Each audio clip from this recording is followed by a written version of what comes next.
Yesu ashimwe cyane mwene data, ndagusuhuje kandi ndakwakiriye muri uyu mwanya wacu Youth Time Revival. Urubyiruko n'igihe cy'ububyutse, reka dushimire Imana ikomeje kubana natwe muri uku kwezi, aho turi kuganira ibinyoma, inzitizi y'ububyutse, aho twakomeje kugenda turebana ibinyoma bitandukanye biba mu buzima bwacu bwa buri munsi, kandi bishobora kuzitira imitima yacu, bishobora kuzitira kwaguka no gukura kwacu mu buryo bw'umwuka, bikaba inkomyi ikomeye cyane mu rugendo rw'ububyutse turimo twatangiye, twifuza kandi twizeye kuzabona. Reka uyu munsi rero twumve icyo Imana ivugana natwe.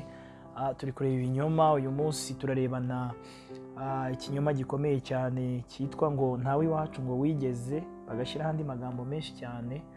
Ugasanga umuntu yabayeho ubuzima bwo guca iteka ko hari ibintu bidashoboka mu gisekuruza, mu muryango, mbese ugasanga ijambo rivuga ngo ntawe iwanyu wabaye atya, ntawe iwanyu wageze kuri ibi.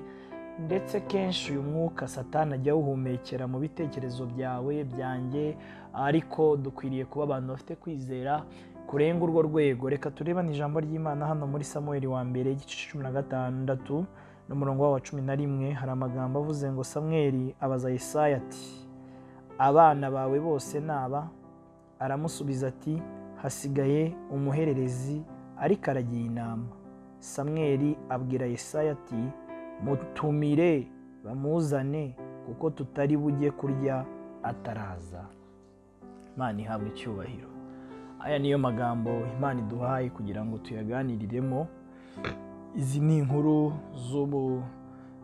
z'umuhanuzi Samweli, ndetse harabonekamo Dawidi, harabonekamo n'umuryango wa Dawidi. Ndumva twagiye tuzibona igihe kinini, tuzibwirwaho byinshi, ariko ahangaha Imana irashaka kuvugana natwe. Iki ni mu gihe Isiraheli yari ikeneye umwami, ndetse wari umaze gutoranywa nk'umwami ari we Sawuli. Yari amaze gusa nk'aho agaragara adashyitse mu maso y'Imana.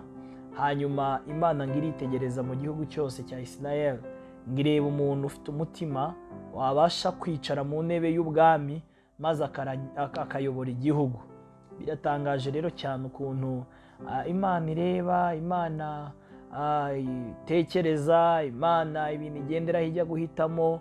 Ene data, ibi bintu nubitekerezaho, ibi bintu nugira igihe cyo kubyiyumvira, uraza gusanga Imana yaduhamagariye ububyutse ntago yibeshye. Imana yaguhamagariye gushaka ububyutse, kandi igatangira kutwigisha ubuzima bw'ububyutse n'igituma buza. Imana izabikora nta gushidikanya. Turabona Dawidi hano yabaye mu muryango w'abana, ariko agera ku rwego we iwabo batakimubara nk'umwana wabo, ahubwo bamubonamo umugaragu, kuko bamushyize kure y'urugo rwose, bamwohereza mu ntama. Ndetse n'ibirori biragaragara ko byajyaga biba mu rugo, ntawabaga mutekerezaho nk'umwana. Hanyuma ariko uyu Dawidi wagizwe atya n'imiryango, uyu Dawidi wambuwe agaciro, uyu Dawidi udafite epfo na ruguru, uyu Dawidi udafite umwitayeho, mu gihe cyo guhaguruka kw'Imana ngo irebe umuntu wayobora ubwoko bwayo, Imana irareba isanga uwo Dawidi, uwo nyine uri aho ngaho, niwe muntu ufite umutima umeze nk'uko Imana ishaka. Reka nkubwire ngo nubwo Satani ageza mu buzima bwacu bwa buri munsi, akatubwira ko hari ibintu bidashoboka ko twabigeraho, akakongorera ko hari intambwe bidashoboka ko watera mu buzima, akakubwira ko hari urwego rw'ibintu bidashobora kubaho mu buzima bwawe. Ariko iyi nkuru iratwereka urwego rw'ubuzima bwa Dawidi, ndetse n'urwego rw'imitekerereze y'Imana, ukuntu ari ibintu bishobora guhuzwa bikazamura umuntu isitari ifitiye icyizere, maze Imana ikamwicaza ahantu kandi ikamuhagarika ahantu. Ibifatika byo mu isi, ibipimisho byo mu isi ntabwo byemerera uyu muntu ko ahicara mu bigaragara, ariko ibifatika byo mu ijuru, Imana ishimwe, ibipimisho byo mu ijuru byarebye bisanga uwo muntu ashyitse ku rwego yakicara muri iyo ntebe. Nguyu Dawidi rero yicaye mu ntebe y'ubwami, nguyu Dawidi asutsweho amavuta n'umwami, nguyu Dawidi Imana imugiriye icyizere. Reka nkubwire ngo ububyutse turimo dushaka ni icyizere Imana itugiriye, kandi ni ubuntu Imana itugiriye, kandi n'ijisho ry'Imana riguteye riguhagurukije, riri kukuyobora kugira ngo ubashe kugendera mu nzira Imana ishaka. Reka nkubwire nta gushidikanya, ubu bubyutse turimo dusengera, dushaka, dutekerezaho umunsi ku munsi, Dawidi wavanywe hariya akagezwa hariya, hari icyizere cyane ko nawe wavanwa mu ntege nke ukinjira mu mbaraga. Hari icyizere nawe ko wavanwa mu bintu bikuboshye ukaba umudendezo, kandi ukuzura imbaraga z'Imana zidasanzwe zibasha kwerekana karakita, imiterere y'ubumana muri wowe. Yesu abwira abigishwa barababwira ngo nimusenga mujye muvuga ngo ubwami bwawe buze. Reka nkubwire mwene data ngo iki ni igihe twinjiyemo kugira ngo itorero ryerekane ubwami bw'Imana, kandi nta bundi buryo bizaba nuko Imana ifata ikitari kiriho, nuko Imana ifata ikitari gifite ishusho maze ikagira ishusho mu izina rya Yesu.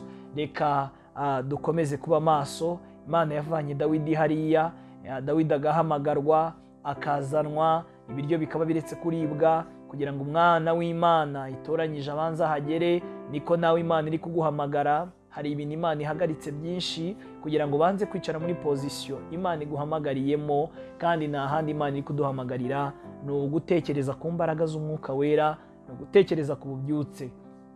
Ndagusabira umugisha rero kugira ngo Imana ikuzane kandi ituzane kandi dushorere, itugeze aha hantu turimo dutekereza, aha hantu iri kugenda irushaho kutwereka buri munsi dukwiriye gutekereza no kwifuza kuba. Imana ikumera umugisha rero. Dawidi wagejejwe hariya, nawe mu mbaraga wahagera, nawe mu mwuzuro w'imbaraga z'ububyutse wahinjira. Reka dukomeze kwizera Imana nta gushidikanya, yaduhamagaye n'iyo kwizerwa, ibyo yavuze no kubikora izabikora. Imana iguha umugisha. Ikinyoma cyitwa ngo we ntibishoboka, nawe iwanyu wigeze agera aha, nawe ubwawe ntago urabizi ko utahagera, icyo turakirandura kandi turagisenya. Ayo majwi turayanga kandi ntago aratugiraho ubutware. Imana ikumera umugisha rero mu izina ry'Umwami wacu Yesu Kristo, amen.